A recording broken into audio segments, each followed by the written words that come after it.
आकाशवाणी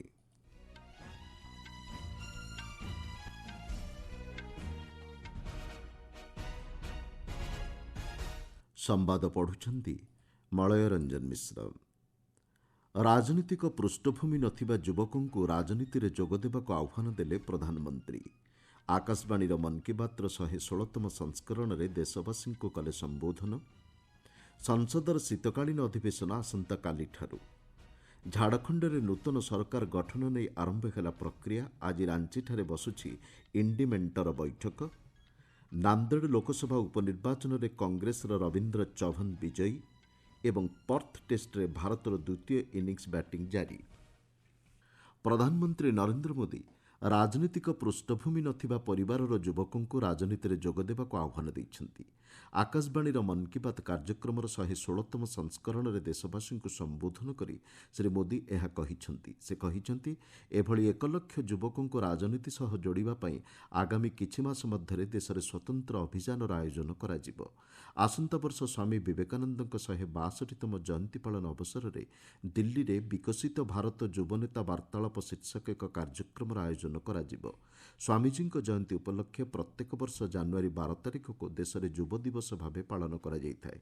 तृणमूल स्तर चयन होइतिबा 2000 युवक नुआदिल्लीर भारत मंडपम रे ଏହି अवसर एकाठी हेबे बोली श्री मोदी कहिछंती। ऑनलाइन ठकेईरू सतर्क रहिबा पई श्री मोदी परामर्श दैछंती। डिजिटल लाइफ सर्टिफिकेट संपर्क में उल्लेख कर से कहिछंती यह अधिक सरल होई परिछि। एपर्यंत डिजिटल लाइफ सर्टिफिकेट हासिल करिथिबा लोकंक संख्या 80 लाख अतिक्रम करिछि बोली से सूचना दैछंती। सेमानक मध्यरे 80 वर्ष वयस्क 2 लाखରୁ अधिक लोक थिबा जणा पड़िछि। वयस्क लोकंकु ऑनलाइन ठकेईरू दूरेई रखिबा लागि युववर्ग आगे आसिबाकू प्रधानमंत्री परामर्श दैछंती। एनसीसी दिवस आज पालन परिप्रेक्षी में प्रधानमंत्री कहिछंती एथिरे बालिका कैडेट संख्या 40% को वृद्धि पाइछि। एनसीसी को सुदृढ़ करबा पई निरंतर प्रयास जारी रहिछि बोली से कहिछंती। एबे 20 लाखରୁ अधिक युववर्ग एनसीसी सह जड़ित अछंती बोली प्रधानमंत्री कहिछंती। निकटरे 3 आफ्रिकीय राष्ट्र गस्त संपर्क में उल्लेख करी प्रधानमंत्री कहिछंती विदेश में भारतीय संस्कृतिर सुरक्षा और यार प्रचार प्रसार दिगरे प्रवासी भारतीय प्रमुख भूमिका ग्रहण करुछंती। गोवाने छोट भारत रहुथुबा प्रधानमंत्री उल्लेख करिछंती। उपनिषद को प्रथम थर पर स्लोभाक भाषा अनुवाद करा जायछि बोली प्रधानमंत्री कहिछंती। भारतीय संस्कृतिर विश्वस्तरीय प्रभाव को यह सूचाउछि। देशर प्राचीन सामुद्रिक सामर्थ्य संबंधी प्रमाण को सुरक्षित करी रखिबा पई एक अभियान चलिछि बोली प्रधानमंत्री उल्लेख करिछंती। एथिपई लोथालठारे एक बड़ संग्रहालय मध्य निर्माण करा जाउछि। चिंगुड़ी जैव विविधता बजाय रखिबारे गुरुत्वपूर्ण भूमिका ग्रहण करिथाए। शहरीकरण वृद्धि जोगु चिंगुड़ी परिमाण ह्रास पाउथिबा नै प्रधानमंत्री उद्वेग प्रकाश करिसेंती। प्राणी संपदर सुरक्षा नै देशर विभिन्न प्रांतरे निया जाउथिबा पदक्षेपगुड़िक उपरे प्रधानमंत्री आलोकपात करिसेंती। एक पेड़ माँ के नाम अभियान अधीन मात्र 5 मास मध्य 100 कोटी चारा रोपण उल्लेखनीय कार्य बोली प्रधानमंत्री कहिछंती। एथिरे अंशग्रहण करिथिबारु देशवासी को प्रधानमंत्री शुभेच्छा जणाइछंती। स्वतंत्र स्वच्छता अभियान सरकारी कार्यालयगुड़िकरे फलप्रद परिवर्तन आनिछि बोली प्रधानमंत्री कहिछंती। देश में वर्ज्यवस्तुर आय परिकल्पना बहु पुरातन। एक स्थायी जीवनशैली को यह प्रोत्साहन प्रदान करिथाए। ए दिगरे कार्य करुथुबा संगठन एवं युववर्गों को प्रधानमंत्री उच्च प्रशंसा करिछंती। संसदर शीतकालीन अधिवेशन आसंता कालीठारू आरंभ हेब। डिसेम्बर 20 तारिख पर्यंत चलिबाकु थिबा ଏହି ଅଧିବେଶନ आसंता 26 तारिख संविधान दिवस पालन अवसर में अधिवेशन बसिब नाही। अधिवेशन अव्यवहित पूर्व आज नुआदिल्ली सर्वदलीय बैठक अनुष्ठित होउछि।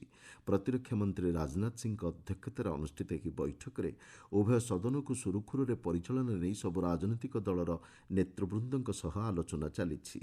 ଏହି बैठक में संसदीय व्यापार मंत्री किरण रिजिजू, मंत्री अनुप्रिया पटेल, बीजेडी सांसद सस्मित पात्र, एमडीएमके सांसद भाईको, कांग्रेस प्रमोद तिवारी, जयराम रमेश समेत अन्य राजनीतिक दलगुड़िकर प्रतिनिधि अंशग्रहण करिसेंती।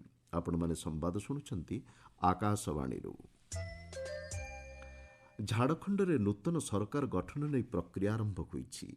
रांची स्थित ମୁଖ୍ୟମନ୍ତ୍ରୀ ହେମନ୍ତ ସୋରେନଙ୍କ ସରକାରୀ ବାସଭବନରେ ଆଜି ଅପରାହ୍ନରେ ଇଣ୍ଡି ମେଣ୍ଟ ରାଜନୈତିକ ଦଳଗୁଡ଼ିକର ବୈଠକ ଅନୁଷ୍ଠିତ ହେବ। ଏଥିରେ ମେଣ୍ଟର ନବନିର୍ବାଚିତ ବିଧାୟକମାନେ ଅଂଶଗ୍ରହଣ କରିବେ। ଏହି ବୈଠକରେ ଜେଏମ୍ଏମ୍, କଂଗ୍ରେସ, ଆର୍ଜେଡି, ସିପିଆଇଏମ୍ଏଲ୍ର ନବନିର୍ବାଚିତ ବିଧାୟକମାନେ ଯୋଗଦେବେ। ବୈଠକରେ ବିଧାୟକ ଦଳର ନେତା ଭାବେ ମୁଖ୍ୟମନ୍ତ୍ରୀ ହେମନ୍ତ ସୋରେନ ନିର୍ବାଚିତ ହେବାର ସମ୍ଭାବନା ଅଧିକ ରହିଛି। ପରେ ରାଜ୍ୟପାଳ ସନ୍ତୋଷ ଗଙ୍ଗୱାରଙ୍କୁ ଅପରାହ୍ନ 4ଟାରେ ଭେଟି ଶ୍ରୀ ସୋରେନ ନୂତନ ସରକାର ଗଠନ ନେଇ ଦାବି ଉପସ୍ଥାପନ କରିବାର ସମ୍ଭାବନା ରହିଛି। ସୂଚନାଯୋଗ୍ୟ 81 ଆସନ ବିଶିଷ୍ଟ ଝାଡ଼ଖଣ୍ଡ ବିଧାନସଭାରେ ଇଣ୍ଡି ମେଣ୍ଟ 56ଟି ଆସନରେ ବିଜୟୀ ହୋଇଛି। ଅନ୍ୟ ଦଳଗୁଡ଼ିକ ମଧ୍ୟରେ ଏନ୍ଡିଏ ମେଣ୍ଟ 24ଟି ଆସନ ପାଇଥିବା ବେଳେ ଝାଡ଼ଖଣ୍ଡ ଲୋକତାନ୍ତ୍ରିକ କ୍ରାନ୍ତିକାରୀ ମୋର୍ଚ୍ଚା ଗୋଟିଏ ଆସନ ଅକ୍ତିଆର କରିଛି। ମହାରାଷ୍ଟ୍ର ବିଧାନସଭା ନିର୍ବାଚନରେ ବିଜେପି ନେତୃତ୍ୱାଧୀନ ମହାୟୁତି ମେଣ୍ଟକୁ ସଫଳତା ମିଳିଛି। ଝାଡ଼ଖଣ୍ଡରେ ଝାଡ଼ଖଣ୍ଡ ମୁକ୍ତିମୋର୍ଚ୍ଚା ନେତୃତ୍ୱାଧୀନ ଇଣ୍ଡି ମେଣ୍ଟ କ୍ଷମତାକୁ ଫେରିଛି। ମହାରାଷ୍ଟ୍ରରେ ମୋଟ 288ଟି ଆସନ ମଧ୍ୟରୁ ବିଜେପିକୁ 132ଟି ଆସନ ମିଳିଥିବା ବେଳେ ଏକନାଥ ସିନ୍ଧେ ନେତୃତ୍ୱାଧୀନ ଶିବସେନାକୁ 57 ଏବଂ ଅଜିତ ପାୱାର ନେତୃତ୍ୱାଧୀନ ଏନ୍ସିପିକୁ 41ଟି ଆସନ ମିଳିଛି। କଂଗ୍ରେସ 16ଟି ଆସନରେ ବିଜୟୀ ହୋଇଥିବା ବେଳେ ଏନ୍ସିପି ଶରଦ ପାୱାର ଗୋଷ୍ଠୀକୁ 10ଟି, ଶିବସେନା ୟୁବିଟିକୁ 20ଟି ଏବଂ ଅନ୍ୟମାନେ 12ଟି ଆସନରେ ବିଜୟୀ ହୋଇଛନ୍ତି। ମହାରାଷ୍ଟ୍ର ବିଧାନସଭା ନିର୍ବାଚନରେ ବିଜେପିର ବିଜୟ ସୁଶାସନ ଏବଂ ବିକାଶର ବିଜୟ ବୋଲି ପ୍ରଧାନମନ୍ତ୍ରୀ ନରେନ୍ଦ୍ର ମୋଦି କହିଛନ୍ତି।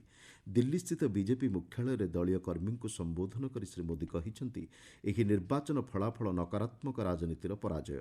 ଅନେକ ରାଜ୍ୟରେ ହୋଇଥିବା ଉପନିର୍ବାଚନରେ ଲୋକମାନେ ବିଜେପି ଉପରେ ଆସ୍ଥା ପ୍ରକଟ କରିଛନ୍ତି ବୋଲି ସେ କହିଛନ୍ତି।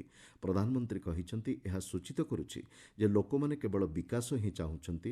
ଦଳ ଉପରେ ଭରସା କରିଥିବାରୁ ସେ ମହିଳା, କୃଷକ ଏବଂ ଯୁବବର୍ଗଙ୍କୁ ଧନ୍ୟବାଦ ଜଣାଇଛନ୍ତି। 2ଟି ରାଜ୍ୟର ବିଧାନସଭା ନିର୍ବାଚନ ଏବଂ ଉପନିର୍ବାଚନ ଭୋଟଗଣତି ଗୋଟିଏ ଦିନରେ ସୁରୁଖୁରୁରେ ସମ୍ପନ୍ନ ହୋଇଥିବାରୁ ଟେସ୍ଲାର ମୁଖ୍ୟ କାର୍ଯ୍ୟନିର୍ବାହୀ ଅଧିକାରୀ ଏଲନ୍ ମସ୍କ ଉଚ୍ଚ ପ୍ରଶଂସା କରିଛନ୍ତି। ଭାରତୀୟ ନିର୍ବାଚନ ପ୍ରକ୍ରିୟାକୁ ସେ ପ୍ରଶଂସା କରିବା ସହ କାଲିଫର୍ଣ୍ଣିଆରେ ଏପର୍ଯ୍ୟନ୍ତ ନିର୍ବାଚନ ହୋଇନଥିବାରୁ ତାର ସମାଲୋଚନା କରିଛନ୍ତି। ସାମାଜିକ ଗଣମାଧ୍ୟମ ଏକ୍ସରେ ଏକ ଲେଖାକୁ ସ୍କ୍ରିନ୍ସଟ୍ ମାଧ୍ୟମରେ ସେୟାର କରି ଶ୍ରୀ ମସ୍କ ଗୋଟିଏ ଦିନରେ ଭାରତରେ 640 ନିୟୁତ ଭୋଟ ଗଣତି ସମ୍ଭବ ହୋଇପାରିଥିବା କହିଛନ୍ତି। ଇତିମଧ୍ୟରେ 2 ସପ୍ତାହ ବିତିଯାଇଥିଲେ ମଧ୍ୟ କାଲିଫର୍ଣ୍ଣିଆରେ 3 ଲକ୍ଷରୁ ଅଧିକ ମତଦାନ ଗଣତି ସମ୍ଭବ ହୋଇନାହିଁ ବୋଲି ଶ୍ରୀ ମସ୍କ ଉଲ୍ଲେଖ କରିଛନ୍ତି। ନାନ୍ଦେଡ ଲୋକସଭା ଉପନିର୍ବାଚନରେ କଂଗ୍ରେସର ରବୀନ୍ଦ୍ର ଚଭନ ବିଜୟୀ ହୋଇଛନ୍ତି। ନିକଟତମ ପ୍ରତିଦ୍ୱନ୍ଦ୍ୱୀ ବିଜେପିର ସନ୍ତୋକ ରାଓ ହାମ୍ବର୍ଦେଙ୍କୁ 1457ଟି ଭୋଟରେ ସେ ପରାସ୍ତ କରିଛନ୍ତି। ଶ୍ରୀ ରବୀନ୍ଦ୍ର 5,86,788ଟି ଭୋଟ ପାଇଥିବା ବେଳେ ଶ୍ରୀ ହମ୍ବର୍ଦେ 5,85,331ଟି ଭୋଟ ପାଇଛନ୍ତି। କଂଗ୍ରେସ ସାଂସଦ ବସନ୍ତ ଚଭନଙ୍କର ପରଲୋକ ଯୋଗୁଁ ଏହି ଆସନ ପାଇଁ ଉପନିର୍ବାଚନ ଅନୁଷ୍ଠିତ ହୋଇଥିଲା। ଶିଖ୍ମାନଙ୍କର ନବମ ଗୁରୁ ତେଗ୍ ବାହାଦୁରଙ୍କ ଶହୀଦ ଦିବସ ଆଜି ପାଳିତ ହେଉଛି। 1675 ମସିହାରେ ଗୁରୁ ତେଗ୍ ବାହାଦୁର ଧର୍ମ, ମାନବିକ ମୂଲ୍ୟବୋଧ, ଆଦର୍ଶ ଏବଂ ନୀତିର ସୁରକ୍ଷା ପାଇଁ ବଳିଦାନ ଦେଇଥିଲେ। ଗୁରୁ ତେଗ୍ ବାହାଦୁରଙ୍କ ବଳିଦାନକୁ ପ୍ରତିବର୍ଷ ଶହୀଦ ଦିବସ ଭାବେ ସ୍ମରଣ କରାଯାଇଥାଏ। ଏହି ଅବସରରେ ରାଷ୍ଟ୍ରପତି ଦ୍ରୌପଦୀ ମୁର୍ମୁ ଶ୍ରଦ୍ଧାଞ୍ଜଳି ଅର୍ପଣ କରିଛନ୍ତି। ରାଷ୍ଟ୍ରପତି ତାଙ୍କ ବାର୍ତ୍ତାରେ କହିଛନ୍ତି, ଗୁରୁ ତେଗ୍ ବାହାଦୁର ମାନବିକତା ଏବଂ ଧର୍ମର ସୁରକ୍ଷା ପାଇଁ ନିଜ ଜୀବନକୁ ଉତ୍ସର୍ଗ କରିଥିଲେ।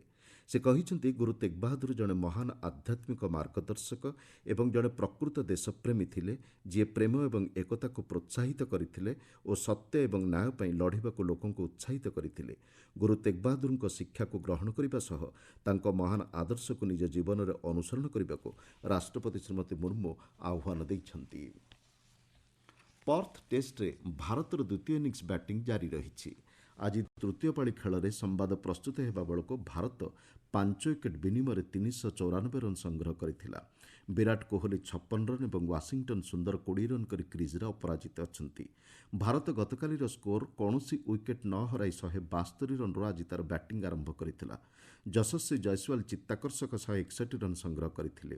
ଅନ୍ୟମାନଙ୍କ ମଧ୍ୟରେ କେଏଲ୍ ରାହୁଲ 77, ଦେବଦତ୍ତ ପାଡିକଲ 25, ରିଷଭ ପନ୍ଥ ଏବଂ ଧ୍ରୁବ ଜୁରେଲ 1 ରନ୍ ଲେଖାଏଁ ସଂଗ୍ରହ କରିଥିଲେ। ଏଥିସହ ଭାରତ ଏପର୍ଯ୍ୟନ୍ତ ଅଷ୍ଟ୍ରେଲିଆଠାରୁ 440 ରନ୍ରେ ଆଗୁଆ ରହିଛି। ସୂଚନାଯୋଗ୍ୟ, ଭାରତ ପ୍ରଥମ ଇନିଂସରେ 150 ରନ୍ ଏବଂ ଅଷ୍ଟ୍ରେଲିଆ ତାର ପ୍ରଥମ ଇନିଂସରେ 104 ରନ୍ ସଂଗ୍ରହ କରିଥିଲା। ମୁଖ୍ୟ ସମ୍ବାଦଗୁଡ଼ିକ ପୁଣି ଥରେ। ରାଜନୈତିକ ପୃଷ୍ଠଭୂମି ନଥିବା ଯୁବକଙ୍କୁ ରାଜନୀତିରେ ଯୋଗ ଦେବାକୁ ଆହ୍ୱାନ ଦେଲେ ପ୍ରଧାନମନ୍ତ୍ରୀ। ଆକାଶବାଣୀର ମନ୍ କି ବାତ୍ର 116ତମ ସଂସ୍କରଣରେ ଦେଶବାସୀଙ୍କୁ କଲେ ସମ୍ବୋଧନ।